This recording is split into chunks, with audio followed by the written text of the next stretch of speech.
আমাদের প্রিয় ভাই শ্রদ্ধাভাজন ডক্টর মিজানুর রহমান আজহারি এক কথা বলে তো চরম বিপদে পড়ে গেছেন, ঠিক না ভাই?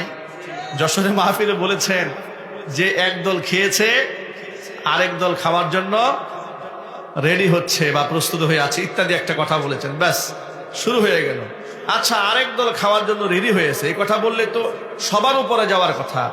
কারণ আগামীতে ক্ষমতা আসতে পারে বিএনপি, ক্ষমতা আসতে পারে জামাত, ক্ষমতা আসতে পারে ইসলামী আন্দোলন, কিংবা ইসলামী সমমনা দলগুলো ঐক্য করে বিএনপির সাথে ঐক্য করেও তো তারা ক্ষমতায় আসতে পারে।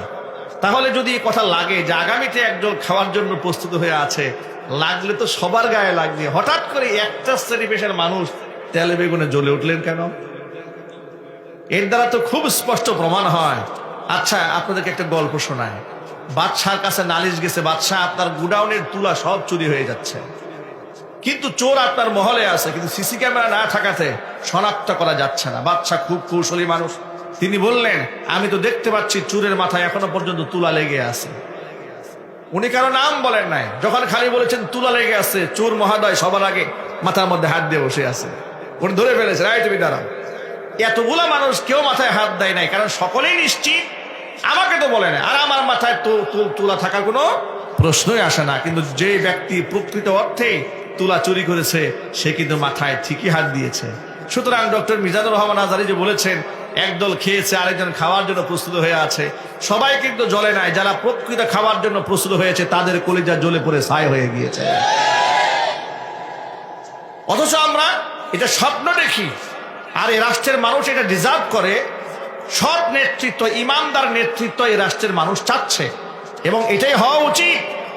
কথা বলেন না ভাই, ঠিক কিনা বলেন? সেটা আপনি কি করে বানাবেন? আগামীর প্রজন্মকে যদি আপনি একটি সুন্দর নেতৃত্ব দিতে চান, সুন্দর ভবিষ্যৎ দিতে চান, রাষ্ট্রের যদি সুন্দর একটা অবকাঠামো দিতে চান, তাহলে কোরআন সুন্নাহর বিকল্প কি আদৌ কোনো রাস্তা আছে? আলো জোরে বলো। গোটা দেশটি, রাষ্ট্রটি কোরআন সুন্নাহর আলোয় আলোকিত হয়ে যাক, এটা কারা কারা চান? দোহাত দেখতে চায়। আল্লাহ তাআলা যেন কবুল করেন। জোরে বলেন আল্লাহুম্মা আমিন। হাত নামা। প্রিয় ভাইয়েরা আমার,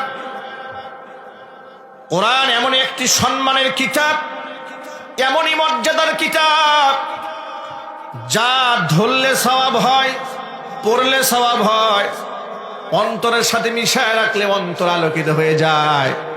কোরআনে কারিমের দিকে তাকিয়ে থাকলেও সওয়াব হয়। জোরে জোরে বলেন সুবহানাল্লাহ। ভালোবাসলে সওয়াব হয়। কোরআনের ভালোবাসা মানুষকে জান্নাত পর্যন্ত পৌঁছে দেয়। নবী করিম সাল্লাল্লাহু আলাইহি সাল্লাম বলেছেন, মান ক্বারাআ হারফাম মিন কিতাবিল্লাহি ফালাহু বিহি হাসানা ওয়াল হাসানাতু বিআশরি আমসালিহা। আল্লাহর হাবিব বলেছেন, একটি হরফ যদি কেউ তিলাওয়াত করে, আমল নামার মধ্যে আল্লাহ একটা নেকি দান করেন, আর একটা নেকি ওয়াল হাসানাতু বিআশরি আমসালিহা, আল্লাহ পাক 10 গুণ বাড়িয়ে প্রতি হরফে আল্লাহ পাক 10টি নেকি লিখে দেন। নবীজি বলেন, লা কুলু আলিফুন হারফুন ওয়ালা আলিফুন আলিফ লাম মিম হারফুন, বাল আলিফুন হারফুন ওয়া লামুন হারফুন ওয়া মিমুন হারফুন। নবীজি সাল্লাল্লাহু আলাইহি সাল্লাম বলেছেন, আলিফ লাম মিম এটা একটা হরফ আমি বলি না, বরং আলিফ একটি হরফ, লাম একটি হরফ, মিম একটি হরফ। সুতরাং কোন ব্যক্তি যদি শুধু আলিফ লাম মিম এতটুকু তেলাওয়াত করে, আল্লাহ তাআলার সাথে সাথে আমল নামার মধ্যে 30টা নেকি লিখে দেন। হাফেজ কোরআন যারা হয় তাদের আমল নামার মধ্যে কি পরিমাণ সওয়াব লিখিত হয় একটু চিন্তা করে দেখেন। কোরআনটা মুখস্থ করতে গিয়ে একটা ছেলে কতবার আল্লাহর কালামটা তেলাওয়াত করে, কতবার তাকিয়ে থাকে, কত রাকাত তাহাজ্জুদের নামাজ পড়ে। আল্লাহর কসম করে বলি, রাত্রি জেগে কোরআনে কারিমের তেলাওয়াত করা ছাড়া পৃথিবীতে কোনো হাফেজ কোরআন তৈরি হয় নাই। যত হাফেজ দেখেন তাহাজ্জুদের নামাজে কোরআনে কারিমের তেলাওয়াত করা ছাড়া একটা হাফেজও পৃথিবীতে তৈরি হয় নাই। আল্লাহু আকবার বলেন। আমি শিশুকালে নিজে কোরআনে কারিম হিফজ করেছি, আমি তো জানি। 11 বছর বয়সে আল্লাহর রহমতে আমি 30 পারা কোরআন হিফজ করেছি। অসংখ্য রাত তাহাজ্জুদে কোরআনে কারিমের তেলাওয়াত করেছি। কত রাত তো তাহাজ্জুদ পড়েছি, তার জীবনে কোনো হিসাব একমাত্র আল্লাহ ছাড়া কেউ জানে না। কত রাতের আধারে রাত 2:30 বাজে 3টা বেজে উঠে উঠে আল্লাহ পাকের কালাম পড়েছি, তারও কোনো হিসাব নেই। এ কথার বাস্তবতা মিলিয়ে দেখার জন্য নিজের সন্তানকে মাদ্রাসায় দিয়ে দেখুন। বাস্তবতা আরো উপলব্ধি করার জন্য 2-3 দিনের জন্য মাদ্রাসায় মেহমান হয়ে যান। রাতের আধারে দেখবেন রাত যখন 3টা, নিস্তব্ধ নীরবতা, গোটা পৃথিবী সব ঘুমন্ত। আপনি যখন দেখবেন সমাজের সর্বস্তরের মানুষগুলো ঘুমায় আসি, এমন সময় নিষ্পাপ বাচ্চাগুলো রাতের আধারে রাত 3টা বাজে 4টা বাজে ভোরের বেলায় প্রচন্ড শীতের রাতে ঘুম থেকে উঠে অন্য ছাত্ররা কিছু ঘুমায় আছে, আর কিছু ছাত্ররা নিজের তাগিদে কোরআনে কারীমকে মুখস্থ করার জন্য মাদ্রাসার বারান্দায়, মসজিদের বারান্দায় বসে বসে ক্ষীণ আলোতে ঝুলে ঝুলে আল্লাহ পাকের কালাম মুখস্থ করছে। কতবার তারা পড়েছে, কত নিয়ামত নিয়ে তাদের কলিজাকে তারা ভরপুর করে দিয়েছে, যার দরুন এই সিনার মধ্যে কোরআন যাওয়ার পরে ছেলেটি মুআদ্দাব হয়, ভদ্র হয়, সুশৃঙ্খল হয়, মাদকাসক্ত হয় না, বিনয়ী হয়, সে ব্যক্তি জিনাকার, লম্পট হয় না। সুবহানাল্লাহ বলেন। বাবা মার সেবা করে, মুরব্বীদেরকে শ্রদ্ধা করে, বড়দেরকে সম্মান করে, ছোটকে স্নেহ করে, সে লাজুক হয়, সে মেয়েদের সামনে যেতে চায় না। কথা বলেন ভাই, ঠিক কিনা বলেন? সে লাজুক হয়ে যায়। আল্লাহ পাকের কোরআনের সান্নিধ্য তাকে একজন পবিত্র মানুষ বানাতে সক্ষম করে।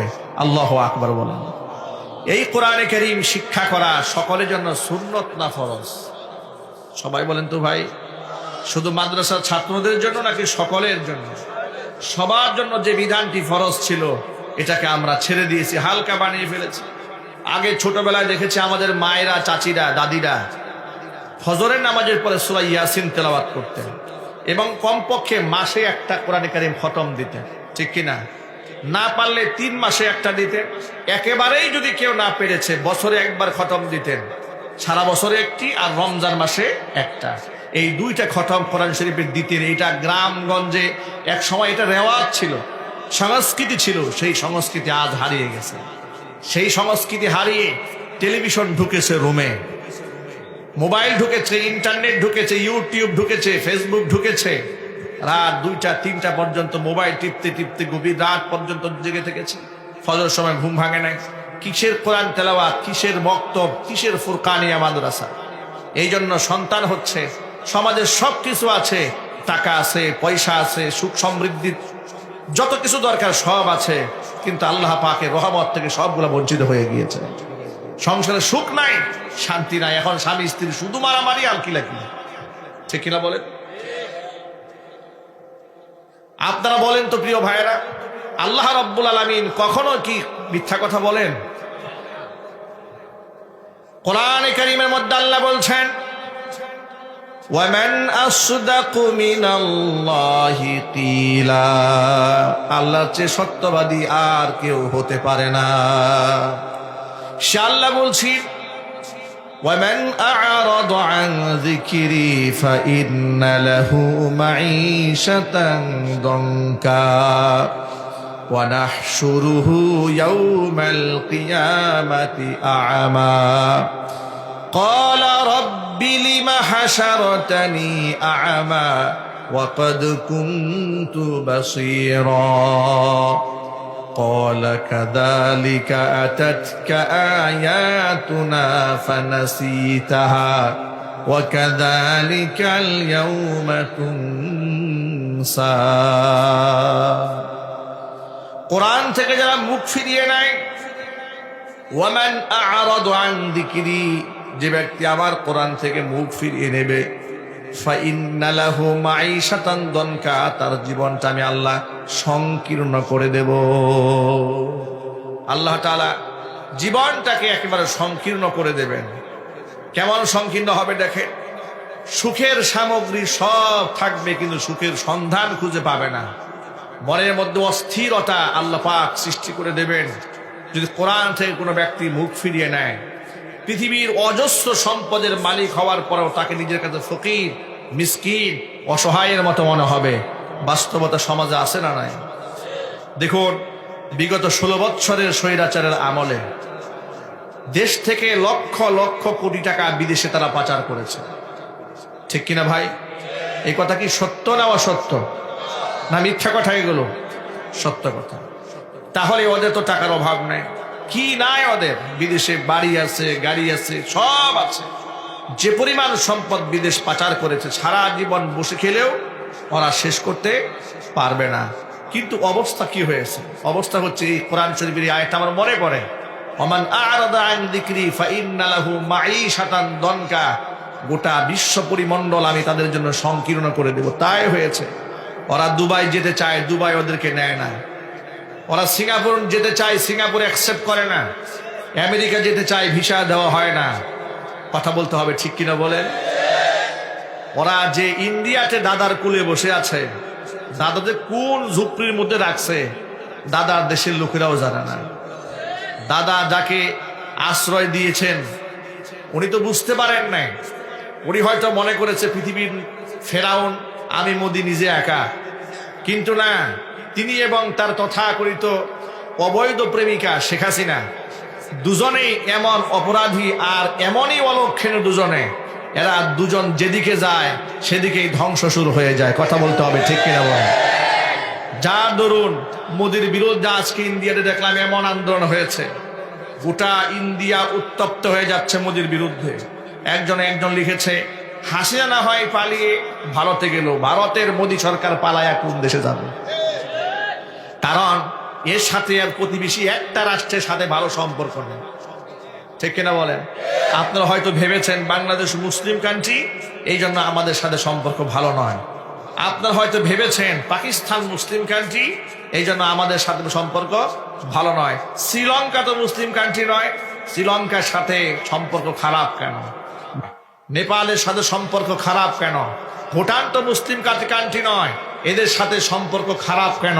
এর মানে হচ্ছে ও এমনই নিকৃষ্ট এক শাসক, এর সাথে সম্পর্ক ভালো থাকবে এমন কোন প্রতিবেশী পৃথিবীতে নাই। কথা বলতে হবে, ঠিক কিনা বলেন যুবকেরা? তবে আমাদের ভয়ের কোনো কারণ নাই। এ রাষ্ট্রের শ্রেষ্ঠ সন্তান বিজিবি সদস্যরা, যাদেরকে আগে আমরা বিডিআর বলতাম, বিডিআরের এই সমস্ত সিংহ শাবকেরা আজকেও বাংলাদেশের 5 কিলোমিটার জায়গা যা ইন্ডিয়ান বিএসএফ দখল করে নিয়েছিল, তারা সেটাকে পুনরুদ্ধার করতে সক্ষম হয়েছে। একটু জোরে বলতে হবে আল্লাহু আকবার। এই সমস্ত সাহসী সৈনিকদের জন্য আমাদের হৃদয়ের ভালোবাসা আছে না নাই? আরো জোরে বলুন, আছে না নাই? এই স্বৈরাচার বিদায় হওয়ার পরে সীমান্তে আমাদের একজন ভাইকে ওরা হত্যা করতে সাহস পেয়েছে। আরো জোরে বলেন ইনশাল্লাহ আগামীতে আর কোনোদিন এই রাষ্ট্রের একটা মানুষের দিকে ওরা চোখ তুলে তাকাতে সাহস পাবে না। কথা বলতে হবে, ঠিক কিনা? কারণ যে দাসীকে কাজে লাগিয়ে তারা এই দেশে দাসত্ব করত, ওই দাসীকে আমরা দিয়ে দিয়েছি। দাসীও নাই, এদেশের মানুষের সাথে দাসত্ব করার সুযোগ পাবে না। আগামীতে গোটা বাংলাদেশের মুসলমান ঐক্যবদ্ধ হচ্ছে আল্লাহর কোরআন দিয়ে রাষ্ট্র পরিচালনা করার জন্য। যুবকরা রেডি আছে কিনা? আমি দুহাত দেখতে চাচ্ছি।